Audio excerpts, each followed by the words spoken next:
A lot of people want to go to Maui, but not everyone knows where to stay.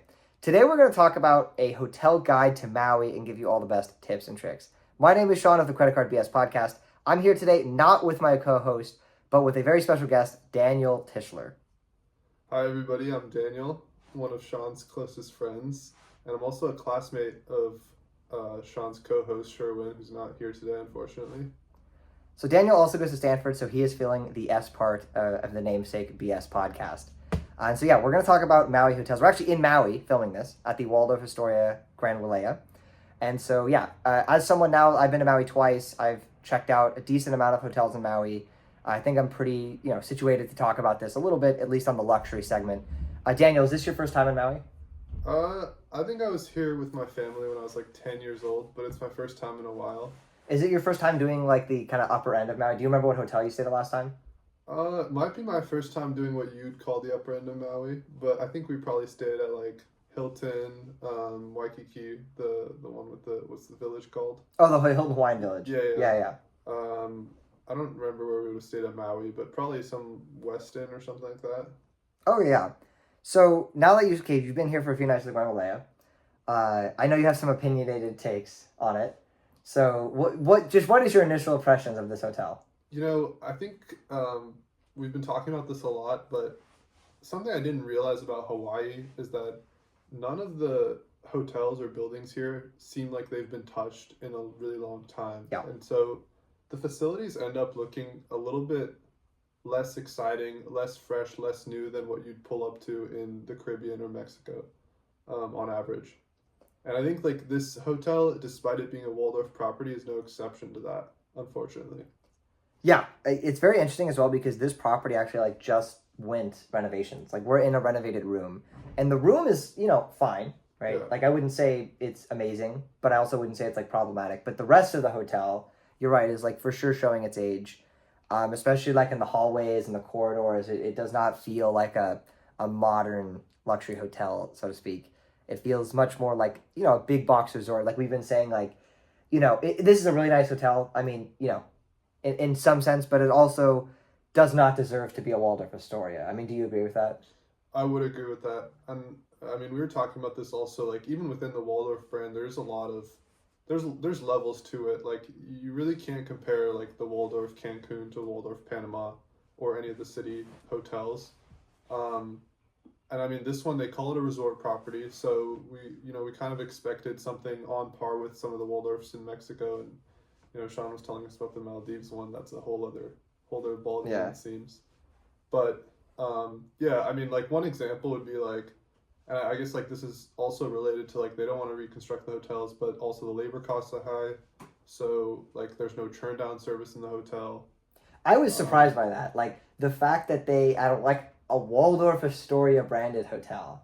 Not only is it like not offered on request, it's just straight up not offered. Like I was actually shocked when I heard like that's a brand standard, I assumed. Yeah, that's what we thought as well. I mean, I guess you are in the United States, so there's like advantages to that, and I guess that's why people come here a lot. Yeah. From the West Coast, it's like kind of an easy option. But yeah, my takeaway was I'd rather go to Mexico, honestly. Like your point value, your dollar value, both of those go so much farther abroad than they do here. Yeah, I mean, like in Mexico, you have the Waldorf Cancun and Waldorf Cabo. I think property-wise and service-wise, if you're just looking at the hotel, like if you don't, ignoring obviously they're different locations, so that's a totally different thing. But if you're looking at just the, property itself, the ones in Mexico are definitely nicer. Now let's talk about some of the pros of the hotel because there are some things that are good. Absolutely. So one thing that's nice, I think the rooms are actually pretty decent now, especially for these like Hawaiian hotels. Like the most similar comparison to this hotel that I would be able to make is with the Grand Hyatt Kauai, where it's a big box, humongous, large scale resort with really nice pools, on a beach, but I would not say necessarily a luxury hotel. But the rooms here are significantly better than the Grand Hyatt. They are renovated. Now, I'm not going to say these are like true Waldorf level rooms, but the bathroom is pretty nice.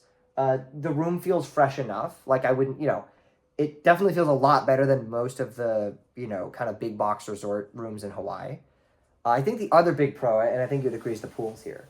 the pools here are like really nice.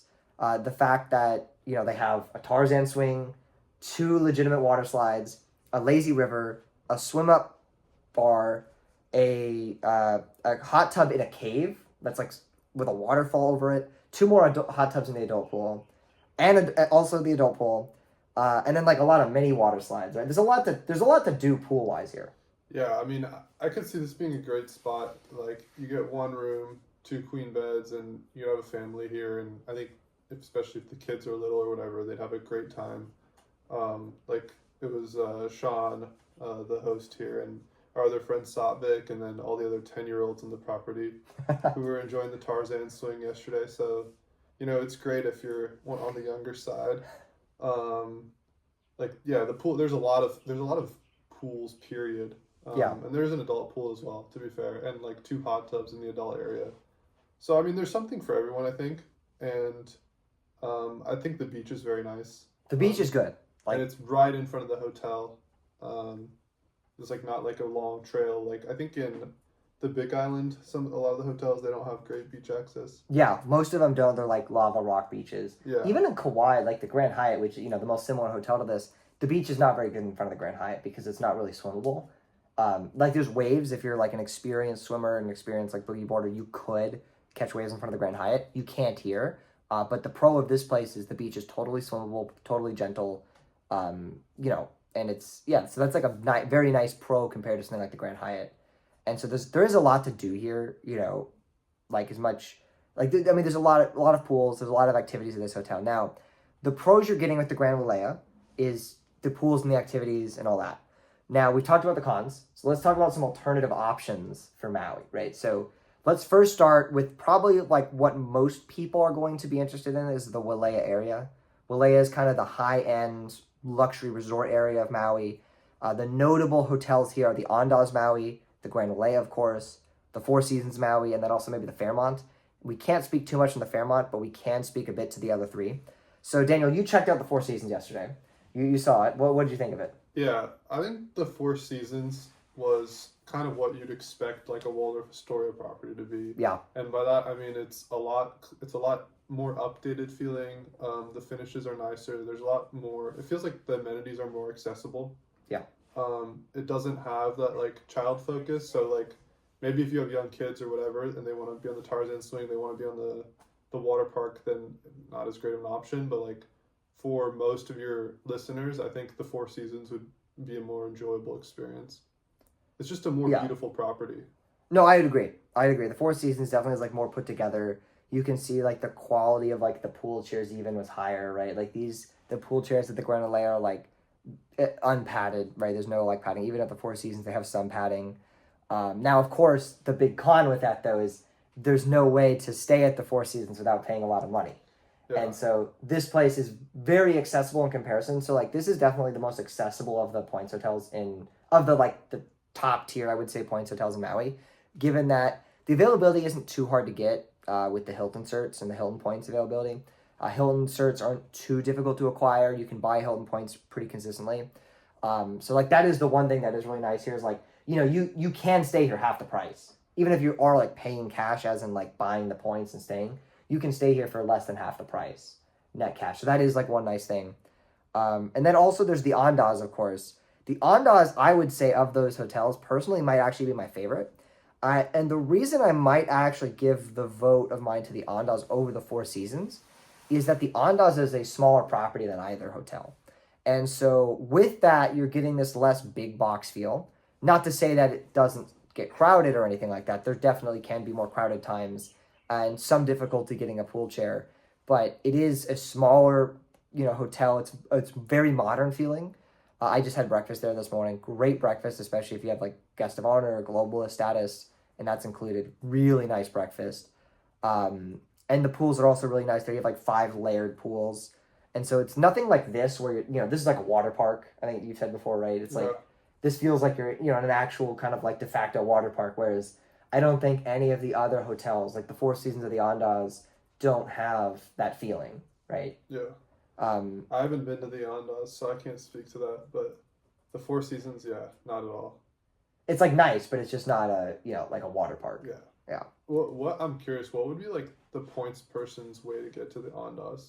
Like I understand here it's what 95,000 Hilton points. 100, Basically. 110, Oh, yeah. 110. 110. It's kind of expensive. So yeah. it's like the same as Waldorf Cabo or Waldorf Cancun. Essentially, yeah.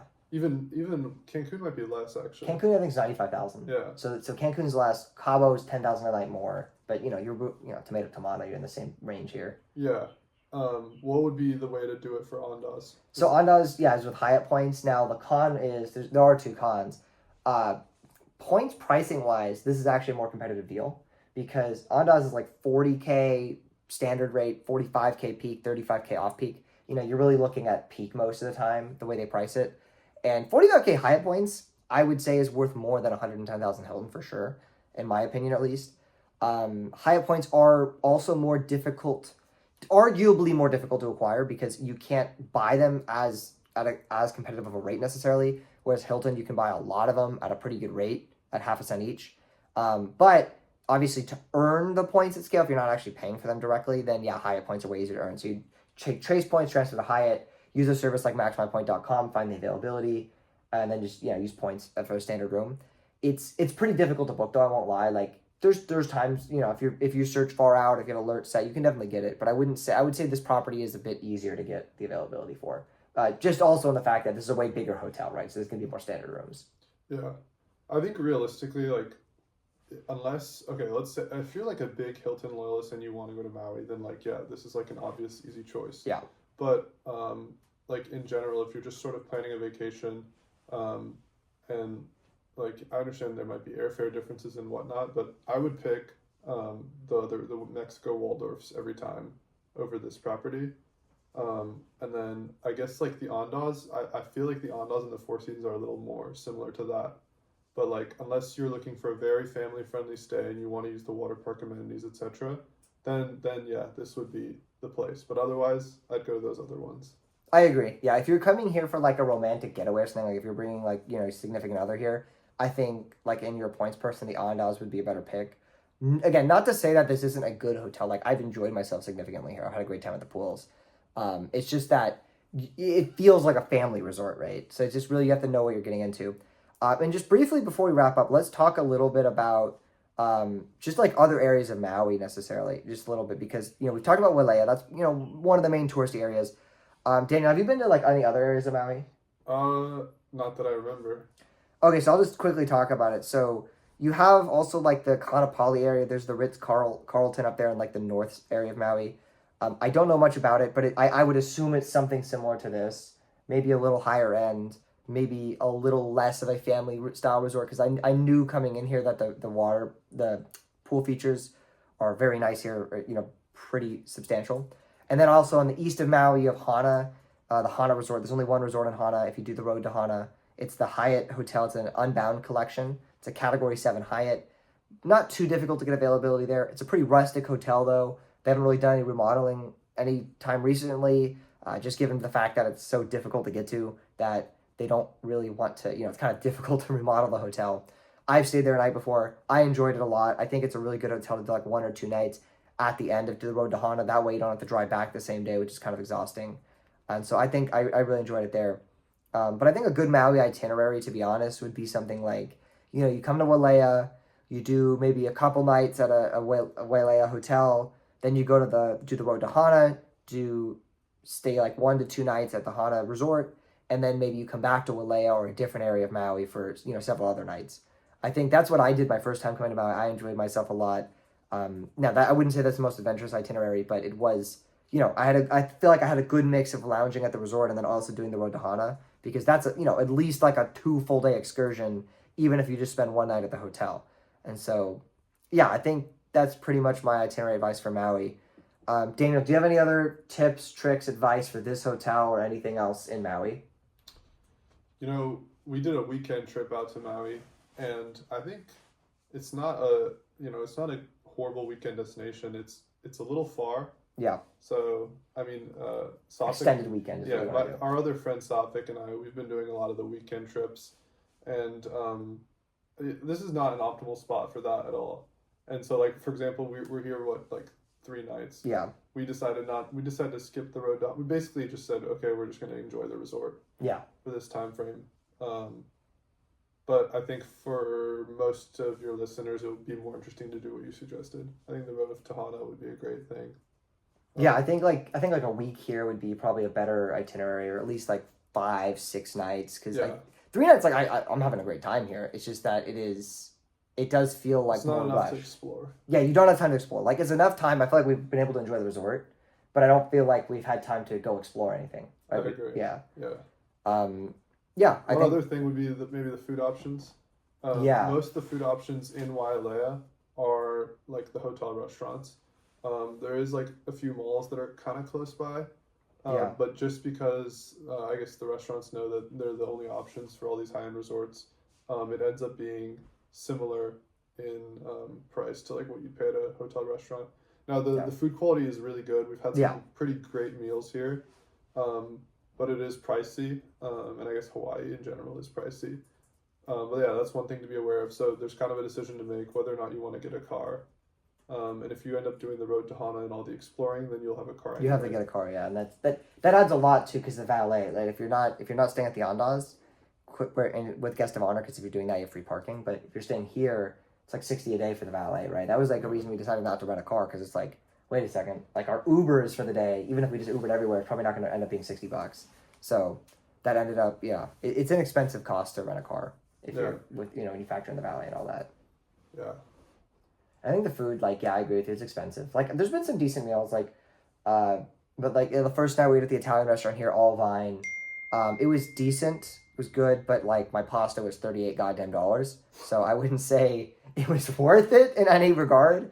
But it's a hotel. You're in Hawaii. It's going to be expensive. I mean, you know what you're getting into, right? Just yeah. like any of these tourist destinations. You know, Basically, as yeah, a vegetarian, Sean's extremely restricted in his yeah, food options. yeah. Um, It's tricky. Not only a vegetarian, but a picky vegetarian, which I didn't know was a thing. Yeah, no, because like we were gonna eat at I mean we have like Humu Humu, which is the fine dining restaurant here, and the vegetarian menu, but nothing's really speaking to me. So it's like yeah, I mean I wouldn't say it's like trickier here than any other destination. Yeah, Like I think like the tricky places would be like in Asia, um, but I mean like it's Hawaii, like any kind of popular destination within a close proximity to the US is going to be expensive. You could probably draw like a descending line, right? The distance from the US and then the price of something. And so, yeah, know what you're getting into here. I think that's everything for me. Do you have any other final no, I think tips you or did a anything? great job summarizing Maui.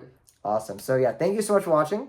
We'll see you next week. If you want to connect with an elite group of award travelers, check out the 100% free Discord at the link in the description. I will see you next week.